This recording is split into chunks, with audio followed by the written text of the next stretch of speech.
पाठशाला ज्ञान चैनल को सब्सक्राइब करें, बेल आइकन को भी दबा दें और वीडियो को भी लाइक कर दें।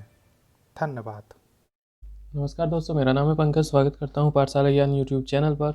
कल हमने पढ़ा था मैट्रिक्स मल्टीप्लिकेशन के बारे में और scalar multiple of a matrix के बारे में। ठीक है, आज हम पढ़ने वाले हैं प्रॉपर्टीज़ ऑफ मैट्रिक्स मल्टीप्लिकेशन। ठीक है, चलिए पढ़ते हैं।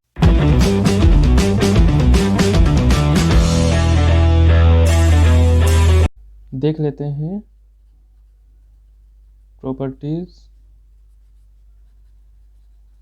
Of matrix multiplication. ठीक है, वन बाय वन सारी प्रॉपर्टीज़ हम देख लेते हैं जो भी इंपॉर्टेंट है हमारे एग्जाम पॉइंट ऑफ व्यू से। ठीक है, सबसे पहली जो प्रॉपर्टी आती है जो बहुत इंपॉर्टेंट भी है वो प्रॉपर्टी है ए बी का whole dash will be equal to B dash into A dash. अब इस चीज़ का मतलब क्या हुआ, इस बात का मतलब क्या हुआ ये समझ लेते हैं। ठीक है, मान लीजिए हमारे पास कोई दो मैट्रिक्स है। ठीक है, एग्जाम्पल ले लेते हैं A B C D E F G H I. ठीक है, ऐसे ही हमारे पास बी मैट्रिक्स है,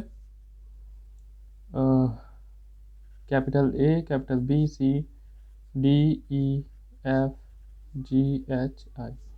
हमारे पास दो मैट्रिक्स है। ठीक है, अब मैं क्या करता हूँ, ए इंटू बी ये फाइंड कर लेता हूँ। ए इंटू बी का मतलब क्या हुआ, ए एंड बी का मल्टीप्लिकेशन मैंने फाइंड किया। ठीक है, उसके बाद फाइंड करने के बाद मेरे पास कुछ मैट्रिक्स आ जाएगा 3x3 का, बिकॉज इसका ऑर्डर भी 3x3 है, इसका भी 3x3 है।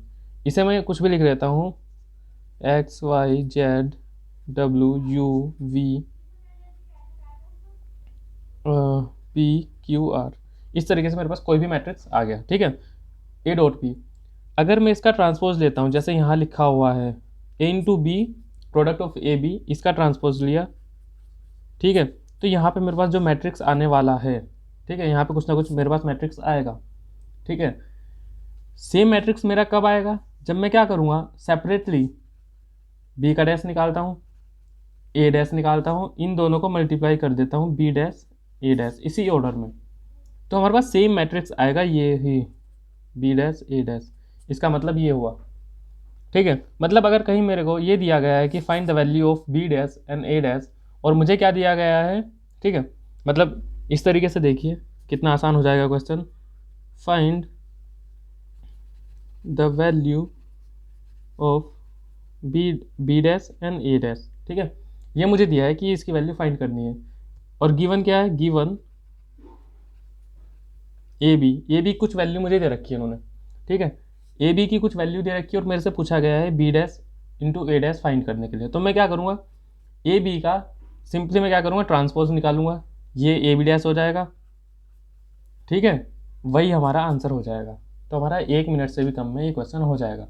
तो हम इसकी हेल्प से क्वेश्चन कर सकते हैं, इसमें कोई गलत नहीं है। ठीक है, यूनिवर्सिटी एग्जाम में भी कर सकते हैं, और लाइक कॉम्पिटिटिव कोई एग्जाम है तो उसमें तो हम आसानी से कर ही सकते हैं, उसमें तो कोई दिक्कत है ही नहीं। ठीक है, ये तो थी हमारी फर्स्ट प्रॉपर्टी। ठीक है, इससे ही रिलेटेड हमारी सेकंड प्रॉपर्टी आती है। हमने फर्स्ट प्रॉपर्टी में क्या पढ़ा, ए बी का dash will be equal to B dash A dash. ठीक है, यहाँ पे अगर ये इस तरीके से हो जाए ए बी सी, तीन मैट्रिक्स है, इनका डैश, मतलब transpose of multiplication of A B C. ठीक है, क्या होगा, C dash B dash A dash. मतलब इतना हम देख सकते हैं। अगर इनका हम एक तरीके साइक्लिसिटी से बोलते हैं तो साइक्लिसिटी हमारी क्या रहेगी, राइट टू लेफ्ट रहेगी। मतलब जो भी राइट मोस्ट पे रहेगा उसे लेफ्ट मोस्ट पे लिखेंगे, फिर उस ऑर्डर में हम बढ़ते जाएंगे। जैसे ए बी सी तो सी बी ए, इनका पर्टिकुलर का डैश। ठीक है, ये तो था हमारा ये वाली पहले वाली प्रॉपर्टी के लिए। अब सेकंड में हमारे आ जाता है ए इंटू बी निकाला मैंने, इसका इन्वर्स फाइंड करना है, तो क्या होगा, B inverse into a inverse. ये होती है हमारी सेकंड प्रॉपर्टी। सेम इसके साथ भी यही है। जैसे ये देख लेते हैं हम, ए हमारा मैट्रिक्स था, बी हमारा मैट्रिक्स था, कोई भी मैट्रिक्स हो सकता है, 2x2 हो सकता है, 3x3 का हो सकता है, 4x4 का हो सकता है।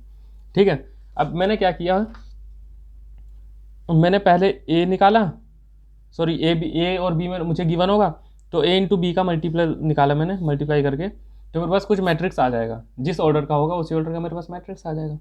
ठीक है, उसके बाद क्या है, अगर मैं इसका इन्वर्स लेता हूँ, इन्वर्स निकालना भी हम सीखेंगे भी आगे, ठीक है। अभी के लिए देख लेते हैं। मान लो इन्वर्स में लेता हूँ, तो वो इन्वर्स किसके होगा, बी इन्वर्स ए इन्वर्स के इक्वल। इसका मतलब क्या है, बी मेरे पास सेपरेट मैट्रिक्स था, इसका मैंने क्या लिया, बी इन्वर्स फाइंड किया, ठीक है। ए मेरे पास सेपरेट मैट्रिक्स था, ए का सेपरेटली इन्वर्स फाइंड किया, और इन दोनों को फिर मैंने क्या किया, मल्टीप्लाई कर दिया। तो ये जो आंसर इससे आएगा वही सेम आंसर हमें इससे भी मिलेगा। सेम क्वेश्चन इस पर भी आ सकता है, ठीक है। हमें क्या दे दिया जाता है, मान लीजिए इफ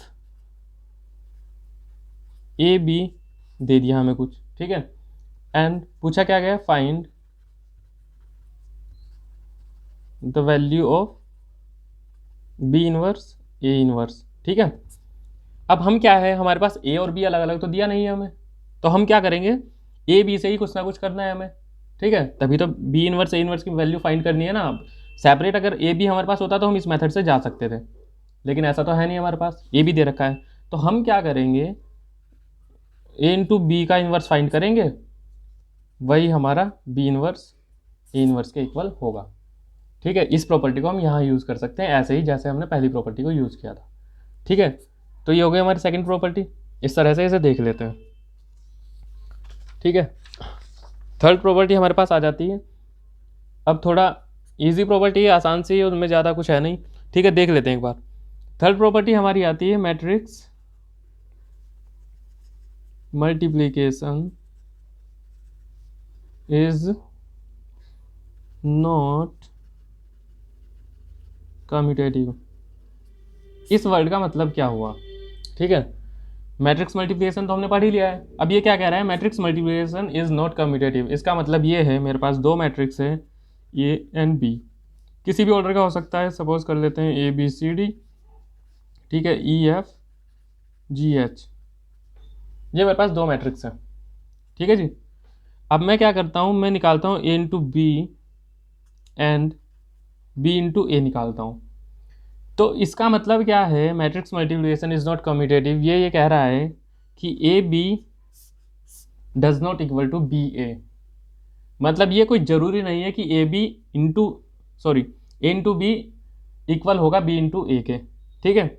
हो सकता है ऐसा मैट्रिक्स में भी मिल सकते हैं, हमारा कॉम्बिनेशन मिल सकता है मैट्रिक्स का ए एंड बी का, जो a b and b a same हो, ठीक है। अब इसका मतलब क्या हुआ, a into b and b into a से।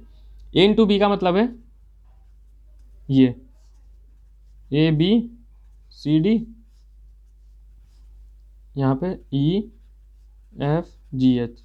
इसका मतलब तो ये हुआ, अगर मैं इसका मल्टीप्लिकेशन निकालता हूँ तो क्या आने वाला है, ए इंटू ई, कल हमने सीखा था बी इंटू जी, ठीक है। फिर यहाँ पे करेंगे a into f plus b into h, ठीक है। यहाँ पे निकालेंगे सी इंटू ई। अब ये वाला एलिमेंट तो इससे आएगा ना, इस वाली रो से। फर्स्ट रो का तो हमारा काम खत्म हो गया, फर्स्ट रो का को हमने चार के चार एलिमेंट से मल्टीप्लाई करा दिया। अब ये वाली रो को मल्टीप्लाई कराते हैं, तो c into e plus d into g. यहाँ पे अब ये वाला कॉलम हमारा आएगा c into f plus d into h. अगर मैट्रिक्स मल्टीप्लिकेशन में कोई दिक्कत हो रही है तो आप प्रीवियस वीडियो देख सकते हैं, उसमें अच्छे से मैंने बताया है कैसे निकालना है। यहाँ पे थोड़ा जल्दी करते हैं वरना ये वीडियो भी लेंथी हो जाएगा, ठीक है। तो ए इंटू बी मेरा ये आ गया, ठीक है। अभी यहाँ पे मैं क्या करता हूँ, बी इंटू ए निकाल लेता हूँ आपको समझाने के लिए कि ये दोनों चीज़ें मतलब अलग अलग है। देखने में तो ऐसा लगता है ना, a into b and b into a same होना चाहिए, लेकिन मैट्रिक्स में ये केस नहीं होता। A B C d sorry ये तो बी ए निकालना है ना, तो बी इंटू ए, बी लिख लेते हैं E F G H A B C D, ठीक है। ये इस तरीके से हमारे पास मैट्रिक्स आ गया। अब इसे मैं यहाँ दूसरे पेज पर लिख लेता हूँ, ये थोड़ा कम पड़ जाएगा हमें, ठीक है। यहाँ लिख लेते हैं, इसको मल्टीप्लाई करके बी इंटू ए को, ठीक है। अब यहाँ पे फर्स्ट रो लेंगे पहले कॉलम से, फिर सेकंड कॉलम से, तो E into a plus f into सी, ठीक है। फिर यहाँ पे सेकंड कॉलम में आएंगे हम, e into B plus f into d. ऐसे इस रो के साथ करना है, g into a plus h into c, g into B plus h into d. ये हमारे पास आ गया। अब यहाँ पे आप क्लियरली देख सकते हैं हमने क्या निकाला था, ए इंटू बी, ठीक है। और हमने क्या निकाला बी इंटू ए। तो यहाँ पे जो ये एलिमेंट है आप खुद देख सकते हैं, यहाँ पे ई ए प्लस एफ सी, यहाँ पे ई ए प्लस बी जी। तो डिफरेंट एक मैट्रिक्स हमें मिल रहा है। मतलब इससे क्या प्रूव होता है कि A B does not equal to B A. In general यही रहने वाला है, लेकिन हमारे कोई कॉम्बिनेशन मिल भी सकता है, ऐसा ज़रूरी नहीं है, कभी कभी हो जाता है, लेकिन इन जनरल अगर हम बात करें ठीक है प्रॉपर्टी की, तो ये इक्वल नहीं होता। ठीक है, ये थी हमारी third property, matrix multiplication is not commutative. ये तो आपको समझ आ ही गया होगा, a B does not equal to B a. ठीक है, एग्जाम्पल भी ले सकते हैं, जैसे अगर मैं एक एग्जाम्पल आपको दे देता हूँ, आप इसे सॉल्व करके भी देख सकते हैं। हमें क्या दिया, ए बी दे रखा है, A 1 minus 2 3 2 3 minus 1 minus 3 1 2 and B हमें दिया गया है 1 0 2 0 1 2 1 2 0। ठीक है, ये हमें दो मैट्रिक्स दे दिए। ठीक है, अब मुझे क्या निकालना है, find a b and b a. ठीक है, ये दे दिया, और क्वेश्चन में बोल दिया so that a B does not equal to B a. ठीक है, ये मुझे बोल दिया कि मुझे ये प्रूव करना है कि ये दोनों इक्वल नहीं है और अलग अलग वैल्यू फाइंड करनी है। तो ए इंटू बी फाइंड कर लेते हैं। ए इंटू बी सिंपल कैसा आएगा, 1 माइनस 2 3 2 3 माइनस 1 माइनस 3 1 2। ठीक है, 1 0 2 0 1 2 1 2 0। इसका जो आंसर आएगा, मैं डायरेक्ट आंसर लिख लेता हूँ, मैंने सॉल्व किया हुआ है, आप सॉल्व कर लेना अलग से, आपकी प्रैक्टिस भी हो जाएगी और आपको थोड़ा क्लियर भी हो जाएगा। ठीक है, तो क्या आएगा, 4 4 माइनस 2 1 1 10 माइनस 1 5 माइनस 4। ये हमारा आ गया ए इंटू बी। ठीक है, अब बी इंटू ए निकाल लेते हैं। बी इंटू ए क्या रहेगा, बी मैट्रिक्स पहले आएगा, ए बाद में आएगा। बी लिख लेते हैं 1 0 2 0 1 2 1 2 0। ए मैट्रिक्स लिख लेते हैं 1 2 माइनस 3 माइनस 2 3 1 3 माइनस 1 2। ठीक है, ये हमारी वैल्यू क्या आ रही है, माइनस 5 0 7 माइनस 4 5 3 5 4 1। अब यहाँ भी आप क्लियरली देख सकते हैं ए इंटू बी की वैल्यू क्या आ रही है एंड बी इंटू ए की वैल्यू क्या आ रही है। यहाँ भी आप क्लियरली देख सकते हैं और फर्क देख सकते हैं कि दोनों इक्वल नहीं है। ठीक है, तो यहाँ से हमें क्लियरली क्या पता लग रहा है, A B does not equal to B a. ये थी हमारी प्रॉपर्टी। इस पर भी क्वेश्चन पूछ लेता है इन जनरल। ये तीनों प्रॉपर्टी जो भी अभी कराई है, ये इंपॉर्टेंट प्रॉपर्टी है, इससे रिलेटेड आप क्वेश्चन बुक में देख सकते हैं। ठीक है, फिर हमारी आती है third property, sorry I think fourth property. ठीक है, यहाँ पे आ जाती है matrix multiplication is associative. Associative से मतलब क्या है, यहाँ पे हम अब दो मैट्रिक्स का हमने अब तक मल्टीप्लिकेशन देखते हैं, यहाँ पे क्या कर दिया, हमें तीन मैट्रिक्स दे दिए ए बी एंड सी। जैसे मैंने एग्जांपल लिया था अभी ए एंड बी का, ऐसे ही कोई हमारे पास सी मैट्रिक्स भी है। ये क्या कह रहा है प्रॉपर्टी, मान लीजिए मैं पहले बी एंड सी का मल्टीप्लाई कर देता हूँ। ठीक है, बी एंड सी का मल्टीप्लाई किया, उसके बाद इस बी सी में मैं ए का मल्टीप्लाई कर देता हूँ, इस तरीके से, मतलब ए इंटू बी सी हो गया। ठीक है, तो ये किसके इक्वल रहेगा, ए इंटू बी इंटू सी के, और क्लियर लिख लेते हैं इसे। ठीक है, इसका मतलब क्या हो, यहाँ पे मैंने बी और सी की पहले मल्टीप्लाई की थी, उसके बाद ए की मल्टीप्लाई किया, कुछ आंसर आएगा हमारा, उसके बाद क्या किया मैंने, ए इंटू बी का मल्टीप्लाई किया, उसके बाद सी का मल्टीप्लाई किया, तो जो आंसर आएगा वो दोनों सेम रहेंगे। ठीक है, मतलब मैं इस तरह भी सोल्व कर सकता हूँ तीनों मैट्रिक्स को, और इस तरह भी सोल्व कर सकता हूँ, इस तरह भी सोल्व कर सकता हूँ। ठीक है, ये तो हमारी थर्ड प्रॉपर्टी थी, इसमें तो कुछ है नहीं, आप आसानी से समझ सकते हैं इसे।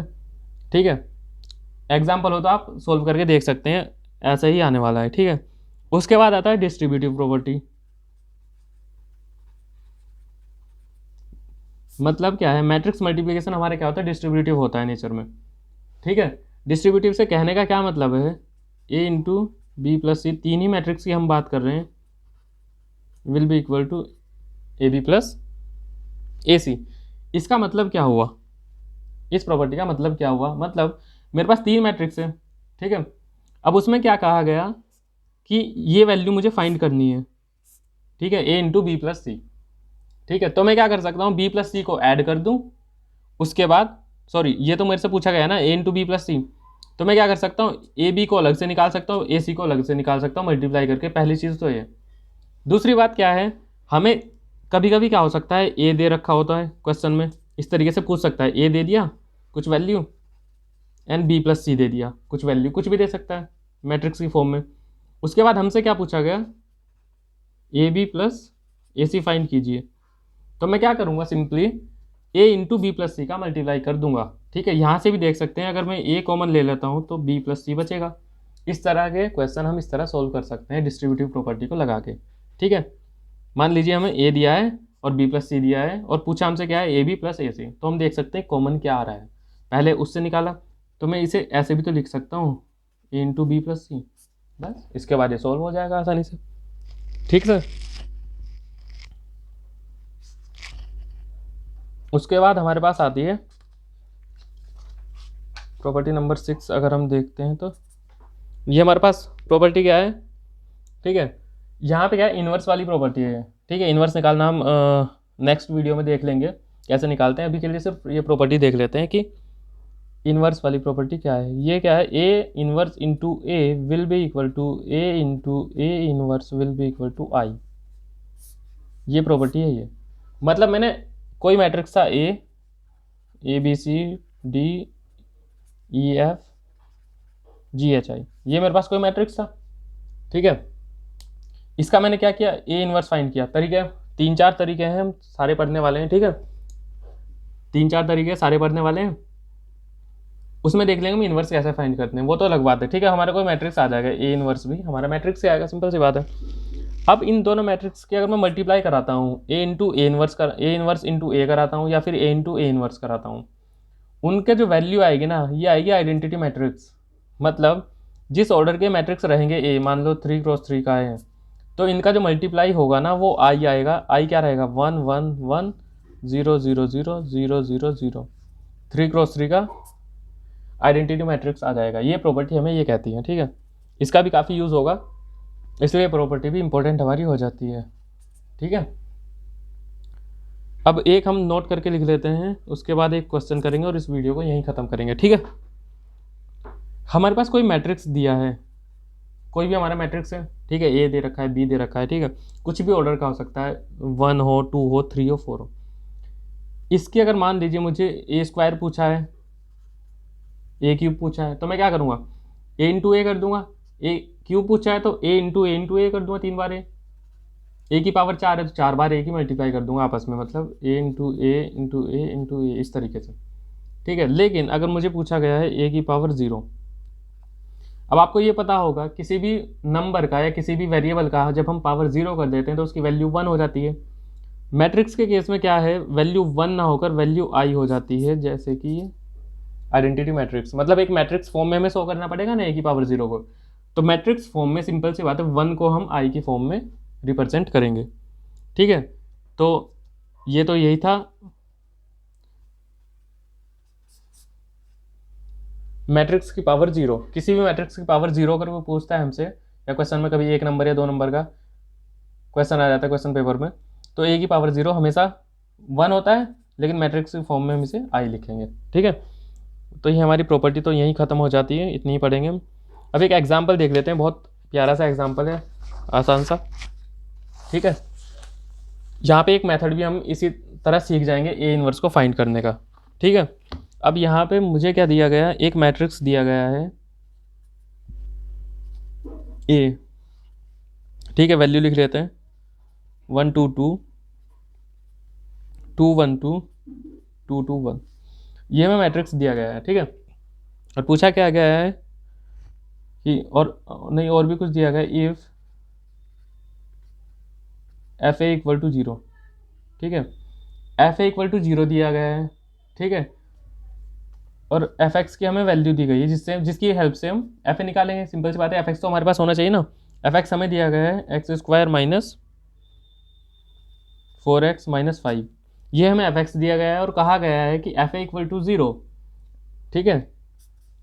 ये तो हम देख लेंगे, ये प्रूव करना है, ये मतलब इन्होंने कहा है और हमें फाइंड भी करना है, ठीक है, कि एफ इक्वल टू 0 है या नहीं, ठीक है। और फिर क्या गया है, with the help of this f a और f x find the value of a inverse, ठीक है, क्वेश्चन मार्क लगा लो या फिर ऐसे ही, ठीक है। अब यहाँ पे हमें क्या दिया है, एफ एक्स हमारे पास है, ठीक है, x square minus 4x minus 5। अब मुझे एफ ए लिखना है, तो मैं एफ ए कैसे लिखूंगा, एक्स को ए से रिप्लेस करूंगा, ठीक है, 4a माइनस 5y। अब मैंने क्या लिखा था, इसे 1 से मल्टीप्लाई कर सकते हैं, 1 को हम मैट्रिक्स फॉर्म में क्या लिखते हैं, i, ठीक है, तो 5i लिखेंगे इसी तरह से, ठीक है। अब मैं लिख लेता हूं इसे, अब a तो मेरे पास मैट्रिक्स है, ए स्क्वायर, सॉरी, अब देख लेते हैं ए स्क्वायर की वैल्यू क्या है। अब ए स्क्वायर मुझे फाइंड करना है, तो मैं क्या करूँगा, 1 2 2 2 1 2 2 2 1, इसका मल्टीप्लाई करूँगा 1 2 2 2 1 2 2 2 1, इस तरीके से मैट्रिक्स जो है हमारा, इसका मल्टीप्लाई करूँगा तो ए स्क्वायर हो जाएगा। तो ए स्क्वायर हम फाइंड कर लेते हैं, ए स्क्वायर की मैं डायरेक्ट वैल्यू लिख लेता हूँ, वरना फिर वीडियो हमारा और लेंथी हो जाएगा। 988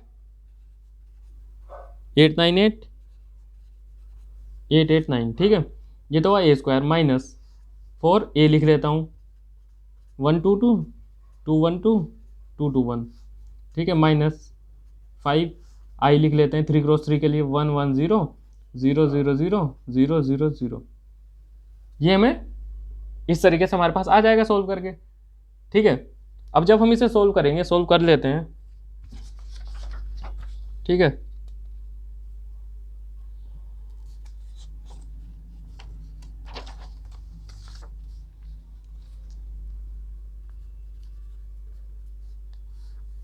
ए स्क्वायर सेम ऐसे रखें, 988 898 889 माइनस, अब मैंने क्या बताया था स्केलर मल्टीपल में आपको, जब भी हम किसी नंबर से मल्टीप्लाई करेंगे तो सेम नंबर डिस्ट्रीब्यूट होगा सारे एलिमेंट में, ठीक है। तो 4 into 1 4, 4 into 2 8, 4 into 2 8, 4 into 2 8, 4 into 1 4, 4 into 2 8, 4 into 2 8 8 and 4, ये आ गया हमारे पास, माइनस इसका भी ऐसे ही 5 0 से मल्टीप्लाई करेंगे 0 ही रहने वाला है, 0 5 0 0 0 5, ये आ गया हमारे पास।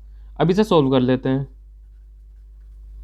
अब एडिशन और सब्ट्रैक्शन में हमने पढ़ा था, ठीक है, देख लेते हैं, 9 माइनस 4 माइनस 5 कितना हुआ,